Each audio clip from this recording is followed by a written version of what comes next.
and today is a new episode of my show. And today with me is Armand. He's a third year student in Kant University, and Nicholas. He's from Germany, and he was our exchange student at Kant. And today we will discuss self-confidence and communication with other people. So tell something about yourself, like background. Background. I kind of have it shortly. Coming from Latvia, obviously now in Finland, studying in Comp. My third year, kind of stretching it out today, and I'd say should be finishing it up in the following months, hopefully at least, if it goes well. But otherwise, yeah, no bigger background than that. Esports business, that's what I'm studying. I'm just happy to be here, you know. Well, I'm just studying normal business in Germany with a core subject of finance, so I'm a finance guy. Wow. And this is like the aim of going into investment banking, stuff like that. And yeah, as you mentioned, last semester I was an exchange student here. Now I'm back to Germany, visiting you this time. Yeah. And of course, because of this podcast. Main reason, to be honest, for the travel. Yeah, of course. Well, the city isn't a reason to be. Yeah, and I'm happy to be here as well. Wow. We're also happy to see you here. We all study in international universities, and when we're coming to new space, there are different people, and sometimes it's really hard for some people to communicate and start to talk. Do you have some advices? Maybe you also struggled with this, or what do you think about it? I'd say that, for example, how it was for me when I just came to this university, it's about finding someone with similar interests that you have. That's what's making it a lot more, or it makes it easier to approach people and kind of start your little group of people. And then from there on, you just branch out. Obviously, it depends from person to person. For me, that's how I kind of branched out and started talking to a lot more people, got to meet new people, because it also from this one common interest, which was esports for us in my course. Also in this university, it makes it a lot more, it makes it a lot easier, the fact that we have orientation week where people get to be together for whatever the reason is. Well, obviously the reason is to kind of find your own people, but nonetheless, that's what kind of makes it easier. And in other universities, I've heard it's a lot more difficult to find people to talk with, but here it's basically easy. It's just there, brought on a silver plate. Enjoy it. It's about you to take it, but obviously for some people it's difficult, but for us it's made a bit more easier. Especially when the people are, you know, when they're coming here, they don't know each other as well, especially the international students. So that's the best way to get or to meet new friends, like to meet new people, because they are all searching for a contact person. So when I just arrived, I was a bit nervous about like having friends, but my friend Anna, she just asked like, "Hello, how are you? Who are you?" And so on. After that, we started to talk, and then he made friends in sports because she's person, and I made friends in international business. Then we grouped up, and now we're all friends, and no other struggling with that. That's why in this university it's very easy to find friends. And what also helps is that you start off conversations in a very simple manner, which is, where are you from? And from there on, you can branch out already. Oh, you're from this country. Wow, amazing. What do you do? Oh, you're studying this. For example, sports. What sports do you do? And so on and so forth. The conversation just flows, unless the person doesn't want to talk to you. That's different. then you can't do anything. But most people are quite friendly here. And because we are international people coming from different backgrounds, from different countries, we kind of need to find those people to, I don't know, support each other with, because otherwise it's kind of depressing, isn't it? You go here to a different country, you're all alone, you have no one. Some people like it, some don't, and that's why it's kind of also one common thing that brings us together. Or the conversation ends when you say, "Hi, I'm Nicholas, I'm from Germany." Great! You're German. Love it. No, it's absolutely fine. I received a message from someone from our university, and the person told me that I can't find friends. I don't know how to start talking and all that stuff. And I asked this person, "Did you do some steps?" The person answered that no, because I'm shy and all that stuff. How to fight with this shyness, and you said to be open, but sometimes it's really hard. But it is difficult, that is for sure. And battling that shyness, sometimes you can't really do anything about it. It's just a natural thing that you have. But that's why we have tutors and student buddies that help you overcome the shyness. I'm sitting here because I hoped she could tell me how can I be more confident. Please. Please help. Please help. Don't worry with me now. What you're saying? Tell more about like student bodies. Who are those people? And yeah, Those are people that are not shy, more Definitely. outgoing, I'd say. People that enjoy being around other people and enjoy helping other people. Mhm. As myself and some other friends that I have, we are student buddies, and our kind of main job or main thing that we do is we greet new students that come here from it. It can be exchange students, it can be new students. For example, both of you were greeted by us, and obviously we showcased what's going on around here. We kind of introduced you to other people, and of course helped when there was a need for help. Let's say if you when it comes to shyness as well, to go back to it, tutors and student buddies kind of help you to overcome it in a sense that if you don't know how to approach someone, we're going to approach you, start talking to you, and then maybe bring someone else or bring you to the group and introduce you to them. And that way you kind of get through that part of being shy, because you get someone who is not so shy, I'd say even maybe opposite of that, and actually communicates with people without an issue. Exactly. That's what I wanted to say. The second way is to search for people who are confident and who are talking much and try to connect with many different people. You can easily find them in a room. I think so. And just then you just have to go like to one person, start talking to them, and they will. I don't know. It's like it's working. Yeah, 100%. Or another way is I met a guy not last semester. The way he introduced himself was a bit weird because he introduced himself to the whole group like with a very loud introduction.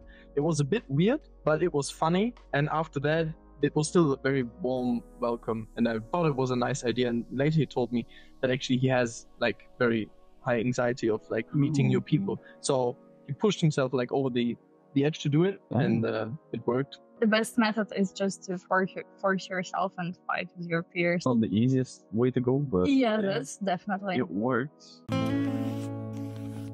We all lived in small city, and do you feel that sometimes you want to close yourself, like how to stay open when you like in small cities possible, and how what do you think? The nice thing about smaller cities is when you're not interested in interactions with people, like you can go around it. You don't have to do it. Like in a big city, as soon as you leave the building, everything is like around you loud and noisy. But when it's a small city, it works. So I think that's a very nice thing here in Cayenne, that if you want to have the city life, you can go to parties, you can go to I don't know, like cafes with friends, or meet new people there. But if you want to have some time alone, beautiful nature outside, and you should listen like to your what's your mind saying. When your mind saying, hey, I'm not feeling like going outside, then it's fine. I remember Armand's after being student body, like after orientation week, he wanted like really close himself and do not talk with anybody. And for me, it was really big contrast because on the week he was like running everywhere, and after that he was just at home or alone going somewhere, and I was like, Refilling wow. batteries. Basically, Yeah. Because it's a tough week. Orientation week is a genuinely very tough week as a student buddy and a tutor, because you have to talk to so many people and you have to always stay positive, which is not an issue for me. It's more so the fact that from very early morning, I don't remember at what time I would wake up, maybe at 8, then until basically evening 5, 6 p.m. I'd be active around people. And then when you have that whole week, you kind of need time for yourself a little bit, just to sit down, kind of recharge to an extent, and enjoy your own hobbies. Maybe for me, it was mostly just sit at home, maybe go for a walk, and then go back, play guitar, relax, get your mind out of there, and have my mouth shut for a whole week or a couple of days at least, just to recharge. And then back to the old self. So there are different sides in both being too active and being not active. So there should be a balance as everywhere. Yeah, 100%. Yeah. Otherwise, Yeah. then everything goes downhill. And it's just how it is. You gotta be careful. So how do you think how to improve first impression? Like you started to talk and then how to go deeper, maybe some techniques? Like, people love to talk about themselves. Definitely. That's a normal thing, and that's okay. One of the best skills you can improve is how to listen properly and give the other person the feeling that you're actually listening to, because many people don't know how it works. And when you know how it's been done, you can easily see when someone is not able to listen. So basically, when you listen actively, it means that you, first of all, of course, eye contact, just listen, and yeah, exactly. No, not like that, but like, of course, be and like show emotions when they are telling something exciting about, I don't know, an adventure they had. And, really, like, tell me more about it, and don't be like, It's like, and avoid. I know sometimes it's a reflex to watch at the to look at the watch, look at the phone, but these are absolutely no-goes, and these are skills you should work on, especially for career stuff, because when you meet an important person, you can kill this contact forever by looking at your watch while talking to them, because they know what's up, and so just be open when talking and when the other person is talking. As we do now, listening to you. Actually, Exactly. I think very good example. Yeah, I guess so. Yeah, but obviously you also have to kind of learn how to not be too into those eyes. You have to because the thing is, a lot of people mistake having an eye contact as look into their eyes all the time. It's kind of it can get a bit creepy with time when you simply talk to someone and they only look at you. Just have their stance and simply look in your eyes. You have to break that contact time to time. Obviously, there is no such perfect time when to break the eye contact. It just you look at them and then occasionally look around maybe, or kind of look to the side or whatever, just to break that eye contact for a second, so it doesn't become too awkward or too much for the person, because it can be overwhelming for some as well. But you only have the eye contact, and that's it, nothing else. And I feel like also another thing with eye contact is, which I wouldn't say struggle, but the issue that I have is that I can easily hold an eye contact. I have no problem with that, but I zone out sometimes way too, because when I have that eye contact, I sometimes dream around a bit. Oh. But that's basically my personal. That's just me as a human, as I am. I dream around on on a regular basis. Basically, that's a kind of issue that I have. So when I look to someone, I tend to either overthink the topic that he's talking about. I'm thinking about what could I maybe ask him about it, or what could be the next conversation after that. Yeah, but then I can zone out as well. But that's like one of the biggest mistakes you can do, to think about what to say while the other person is talking. Yeah. That is not only for when you're telling stories, but also in arguments, in discussions. When the other person is stating something you don't like, and you start to think about, okay, how can I destroy this argument while the other person is talking, that's very stupid. So, relax, keep eye contact, and the other way is maybe to avoid also to move away with your thoughts, is think about the question which either goes more deeply into the stuff that the other person was talking about, or like just a catch-up question. So, did you mean this and that? Or are you saying that this and that? Because that is showing that you listened. That's this will be appreciated by the other person, or also for yourself to, kind of sum up the dialogue and bring yourself, up to date when you missed something. So these are very good techniques. And with looking into the eyes, there are some tricks, like not looking directly into the eyes, but like between the eyes, eyebrows, which is maybe more comfortable for you, but also for the other person, because it will be a bit of a difference. Like when I'm looking straight into your eyes, then it may be not that offending. It's important to improve and like train all the time such skills, because when you would always look at the between eyebrows, then it would be like you can't do this all the time. it's better to then go down and look into eyes after like you improved some skills. I just go from one eye to another time to time. Just switch. Because that's the thing, you can't look at both eyes at the same time. Yeah. So, you just look at one eye, then another eye. Then, okay. But maybe then you're too near. if you can switch the eyes and the other person is, then maybe you're a bit. No, move back a bit. it's more of a subtle change, you know. It's it's a kind of a change that you can't notice. It's more of a, for example, right now I'm switching from one eye to another.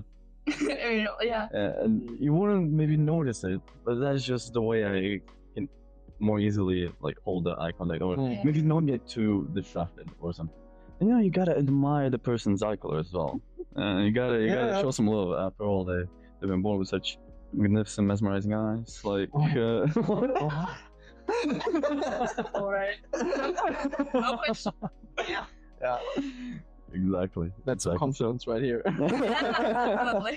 If the person sits in open pose, then you definitely would understand that the person is comfortable and confident, and you would want to start talking to the person. Pose that men often use is like this. This is you should never do this pose in any case, like in any situation, especially when you have an argument with someone. You think it makes you look it makes you look more serious or more confident, but actually no, because this is like a defensive mode. You don't want to be defensive, you want to be open. Like, come at me, try me. So be open in any time. If you wanna have a nice conversation, be open. If you wanna have some discussions, be open. If it's more than a discussion, if it's more like a, I don't know how to say, like if someone offends you, keep relaxed, because when you're confident, you're not easily, like, what was it one called? It's your decision to be offended. Yeah, so keep cool. What do you think about silence in your speech? That is a very good practice. When you can like endure silence produced by yourself or by the other person, it's a very good thing to train. Like, of course, that's next level. For example, when you present yourself or when you present a topic for like school or university or later in the job, that's a very powerful tool you can use. But that's next level of like speech skills. It's when you feel the crowd is not listening anymore, or they drifting away with their thoughts. State your point and then be quiet. It's one of the not that smart tools, but I use them from time to time, is calling the silence out. It's like, oh, here we go. Now we have the first weird cringe silence. And then you laugh both. And then most of the time the silence is broken and you start. And this is like a different thing, because you leave your comfort zone with this joke, because you call out an obvious cringe situation, and sometimes it helps. So you feel that the silence means cringe for you? It feels like no one knows what to say now to get the conversation going. Okay, where about you are?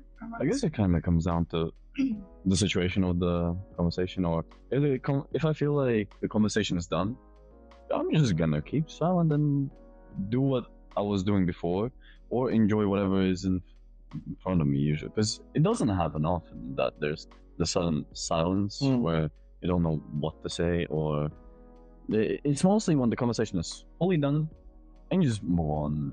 Especially with friends, I don't feel any awkwardness or whatsoever. It's more of a, I can enjoy the silence if I have to. If I don't want that silence to be there, which also comes down to very oftentimes, I don't want there to be silence, I want to have some kind of chat or something going on, then I'm gonna do whatever is in my capabilities of maybe that was more of a dating tip with the silence joke.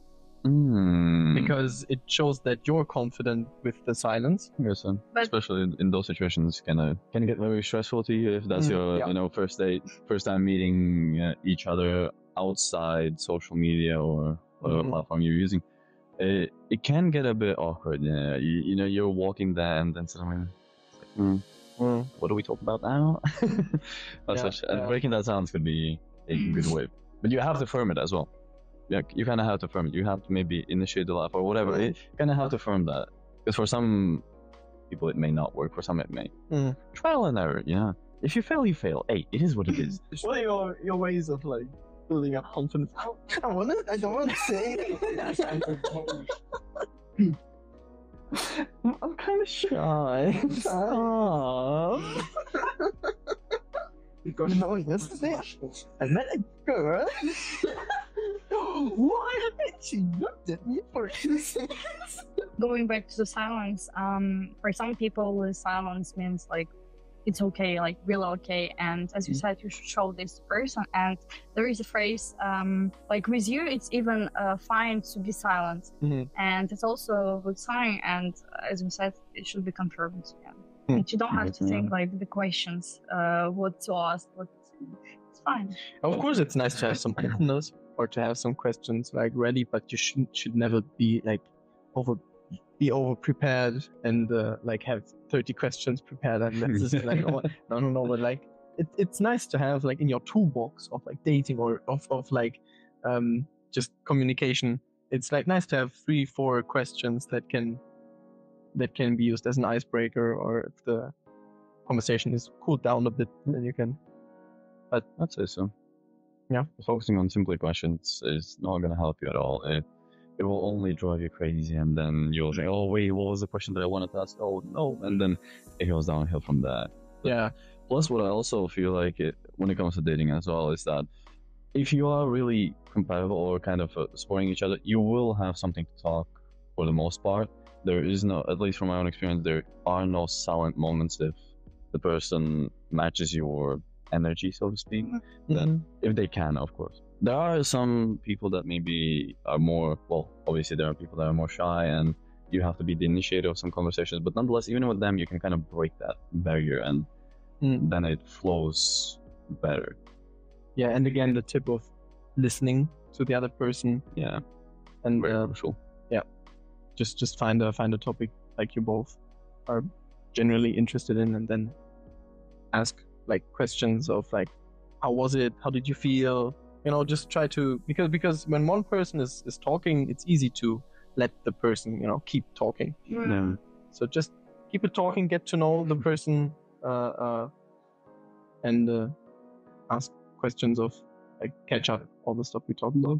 But if you feel uncomfortable, I think it's also important to clarify what is the person's communication style, because for some people it's really okay to be silent. But then we're in like the next chapter of how to interpret people, of like how they behave, like how do they feel, based on how they behave, how they are sitting, how they are talking, like how stable their voices are and stuff like that. But that's kind of next level. But of course, if you can do it, then you can change your communication style.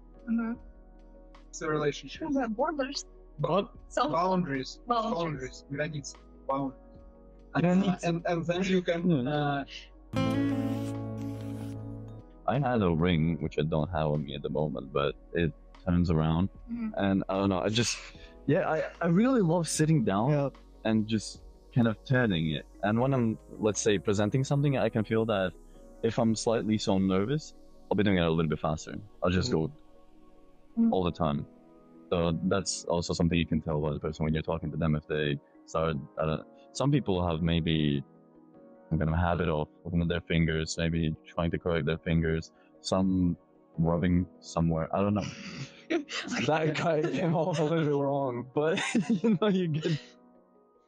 Comes down to the situation, of course. So it depends. Well, of course, yeah, everyone has their own habits, and that's what you can tell by that. But like body language. when you're not relaxed, it means like you're stressed. That kind of means that you're nervous. So when you're stressed, you try to maybe even like unconsciously do something that reduces stress. So movement. There are some tools, like undercover stress reduction tools. One of the easiest one is a breathing technique called like 4-7-8, something like that. There are actually 2 ones. The 4-7-8, I explained, it's pretty easy. You breathe 4 seconds in through your nose, hold it 7 seconds, and then breathe out through the mouth 8 seconds. So. Oh, wait. Let's everyone try to do it right now. So through the nose, 4 seconds breathing in, then 7 seconds hold it, and then 8 seconds through the mouth out. Okay. Who's counting? I start 3, 2, 1.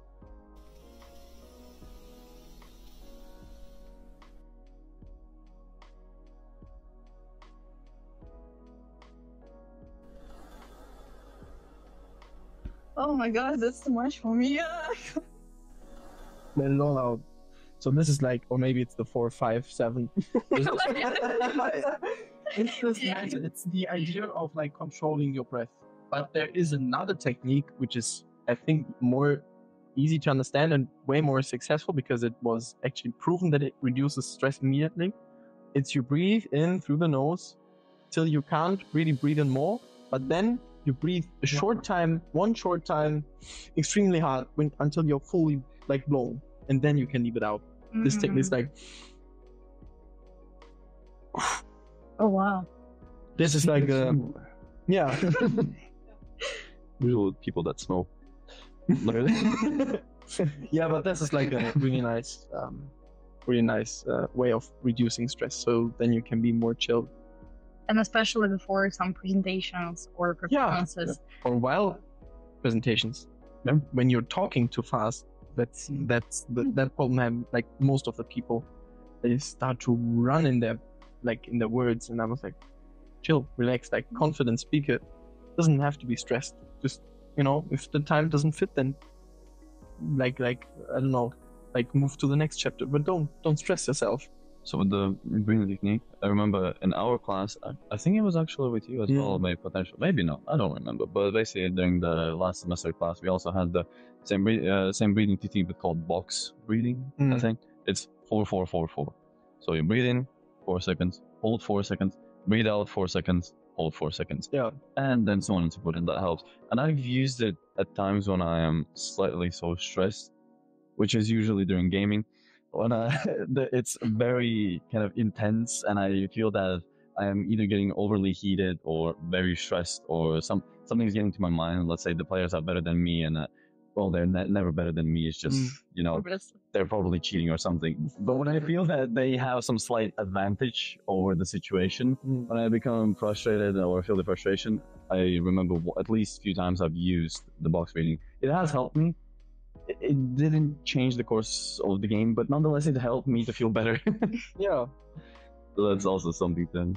Either that or box breathing. It genuinely does help. It calms you down a little bit. Actually, what I want to mention as a good technique is to go to actor courses. How to say this? Yeah, acting courses. Acting courses, yeah. And even if you don't want to be an actor or a model, you can just go and try yourself and try to control your emotions on different levels, and that also can help. And for me, in my case, it really helped me when I was, I don't remember, maybe 13. I was really shy girl, but then I went to modeling school. There were acting courses, and I started to be super confident. Well, at least better. Or arrogant. Yeah.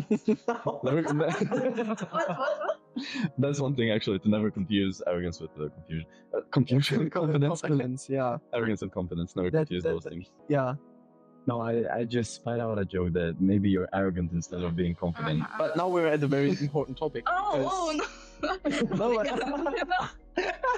Well, actually also one thing that can be said about confidence is that you can be, to an extent, you can fake it until you actually become confident. Let's say 2 years ago, I wasn't that confident as, let's say, I am now, to the point where, well, I learned a lot of things as well, and I learned to maybe not care about other people's opinions or whatever, like what they have to say or how they behave. It doesn't really affect me. So that's kind of source of being confident. And of course, there's a lot of other things that affect it. Let's say this one example, which I was telling him earlier about, is that I was talking to this one girl a while back, and when we first met, she said one of the things that she kind of liked about me the most was the confidence that I had. Trust me, in that moment, I wasn't confident. Throughout that whole thing, I didn't consider myself confident at all. I thought I have small few insecurities. Of course, I'm working on them, but still I have them, and I didn't feel that confident. But what I realized is that through, let's say, not social media as per se posts, but let's say when you communicate to someone, you can radiate that confidence by text. That's Mhm. that's the first step. That's basically can be your first step. Just text as if you're actually confident, as if you know what you're doing, even if you have your own doubts. And then eventually it's gonna turn into reality because you kind of fake it. You, let's say, the term waffle, or you kind of lie about these certain things. It can be white lies. Obviously, you don't have to blatantly lie, but nonetheless, small lies. And then eventually you start becoming more confident and more understanding of the topics and so on and so forth. And then eventually radiate the confidence. Mhm. That's how it worked for me, at least, for example. Like Well, confidence builds up with like repetition and with practice. Yeah. No. If you think of like any stupid fact, like I'm a pizza, whatever, and you go to different people, like strangers, onto the street, and you start to tell them just this sentence. If you told this 1,000 times, probably like the best guy who can identify what's a lie, what isn't. You're super confident. You say, "I'm a pizza." It's but like that's a stupid like example, but it means if you want to be something, just act like you already have it, done it, whatever are it. And Bruce Lee was saying, "I'm not afraid of the man who trained 10,000 kicks at once. I'm afraid of the man who trained one kick 10,000 times." Yeah, so basically that's the idea. I remember when I was in Turkey this year, like a few months ago, I didn't have internet, but I asked some people around, like, can you share for me, but for a couple of minutes? And there's small questions, people helped you, and you was safe. Yeah. Mm-hmm. So just force yourself, practice, and yeah. At the end of the day, no one really cares anyway. Mhm. What you're gonna do, what you're Yeah, gonna say. definitely. It might seem odd at first. They might think, oh, this is an odd fella. And then after, let's say, a minute, they will forget they even exist. Yes. Like when you're really confident, you just take facts. Facts is all that matters. And when the worst person you know is having one bad thing about like to say about you, and the person is right, you should take care of this point. That's what I mean. Yeah. So on top of that, it's just being able to sort out the opinions as well. Yeah. Not be affected by the malicious kind of thing to say. Yeah, but that's otherwise the confidence to not be offended, to not feel Exactly so. Mhm. But that's tough. Like we have It is. we have a whole lifetime to figure it out. So but just small steps, practice. It doesn't come in one day. No. Basically, it doesn't happen just like that. It takes work and time.